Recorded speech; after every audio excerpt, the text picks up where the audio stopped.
นิทานลาวเรื่องท้าวกำพร้ากับเสี่ยวขี่ลักแต่ปางก่อนมีชายหนุ่มคนหนึ่งชื่อว่าท้าวทองสุกเลาเป็นลูกกำพร้า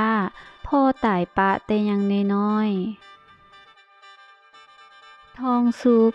เลาเป็นคนดุมันรักแม่และแม่ตู้พร้อมกับช่วยเวียกครอบครัวทุกๆมื้อพอเมื่อท้าวทองสุกเติบใหญ่ซ้อนบ่าว ผู้เป็นแม่ของท้าวทองสุกได้พาทองสุกมาฝากกับเฮือนเศรษฐีในเมืองเพื่อที่จะได้เรียนและเฮ็ดเวียกช่วยเศรษฐีเศรษฐีผู้นี้ได้มีลูกสาวคนเดียวที่มีชื่อว่านางหล้าซ้อยเมื่อท้าวทองสุกได้มาอยู่กับเศรษฐีระยะหนึ่งเศรษฐีผู้นั้นเราก็ได้เห็นความดีความดุมัน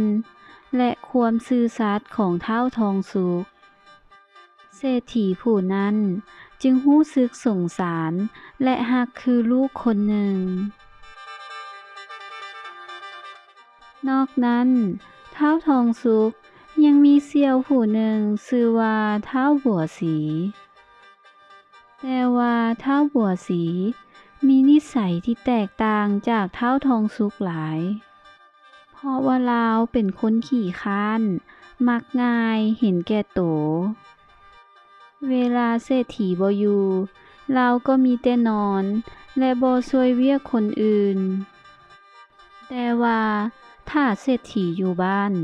เราก็จะเฮ็ดตั้งติดุมัน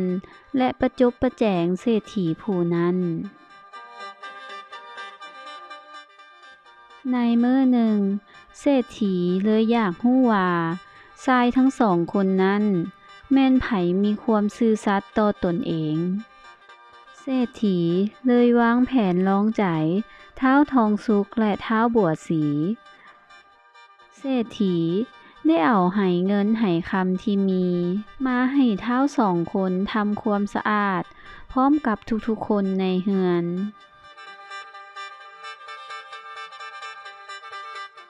ย้อนความอยากได้เงินคำของเศรษฐีที่เอาออกมาในมื้อนั้นท้าวบัวสีได้เข้าไปลักเอาไหเงินไหคำที่เศรษฐีเก็บไว้ในห้องแล้วลาวก็ได้เอาไปฝังดินไว้ที่ต้นไม้หลังเรือน2-3มื้อต่อมาเศรษฐีได้เข้าไปกวดกาเบิงไหเงินไหคำในห้องที่ตนเองได้เก็บไว้แต่เศรษฐีปรากฏเห็นว่าไหเงินไหคำของตนเองนั้นได้หายไป3ไหเมื่อเป็นแนวนั้นเศรษฐีได้เอิ้นทุกคนในเรือนมารวมกันแล้วถามว่าแม่นไผมาลักเอาไหเงินไหคำในห้องไปแต่ก็บ่มีไผตอบเลยจักคนแต่ว่าท้าวบัวไลได้เว้าขึ้นว่ามื้อวานนี้ข้าน้อยเห็นท้าวทองสุกเข้าไปในห้องทองสุกก็ได้ตอบโต้คืนว่าข้าน้อยได้เข้าไปในห้องนั้นแท้แต่ข้าน้อยบ่ได้ลักท้าวบัวไลจึงเว้าอีกว่าถ้าบ่แม่นเจ้าแล้วสิแม่นไผที่เป็นคนเอาไปเพื่อความเป็นธรรมเศรษฐีจึงได้บอกว่าซั้นเฮามีวิธีที่จะพิสูจน์ว่าไผเป็นคนลักหลังจากนั้นเศรษฐีได้สั่งให้ทุกคนไปย่ำข้าวอยู่ที่วัดเพื่อหาคนผิดเมื่อพากันไปฮอดวัดเศรษฐีได้สั่งให้ทุกคนย่ำข้าวพร้อมๆกันทุกๆคนต่างพากันย่ำข้าว แล้วเศรษฐีก็ได้สั่งให้ทุกๆคนคายข้าวออกจากปาก ทุกๆคนก็พากันคายข้าวออกจากปากพร้อมกันหมด เมื่อท้าวบัวไลคายข้าวแต่ว่าข้าวนั้นพัดยังคาอยู่เต็มปากของท้าวบัวไลอยู่ย่ำก็ย่ำบ่ได้คายก็คายบ่ออกกลืนก็กลืนบ่ลงท้าวบัวไลได้ย่ำไปย่ำมาจนแข้วของเราหักและร่อนออกมาจากปากของเรา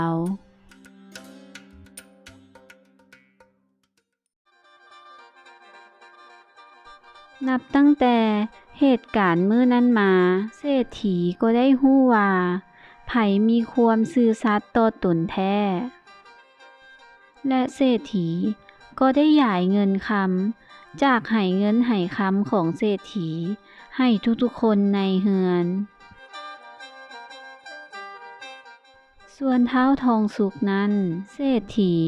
ได้เอานาให้1 ตอนพร้อมกับยกลูกสาวนางล่าซ้อยให้แก่ท้าวทองสุกอีก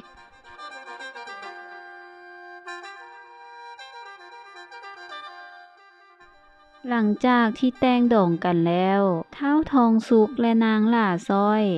ได้ไปนำเอาแม่กับแม่ตู้ของท้าวทองสุกมาอยู่เฮือนนำส่วนเศรษฐีนั้นมีความภูมิใจกับลูกเขยคนนี้หลายที่สุดแต่พวกเขาได้พากันอยู่ร่วมกันเป็นครอบครัวใหญ่อย่างมีความสุขตลอดมา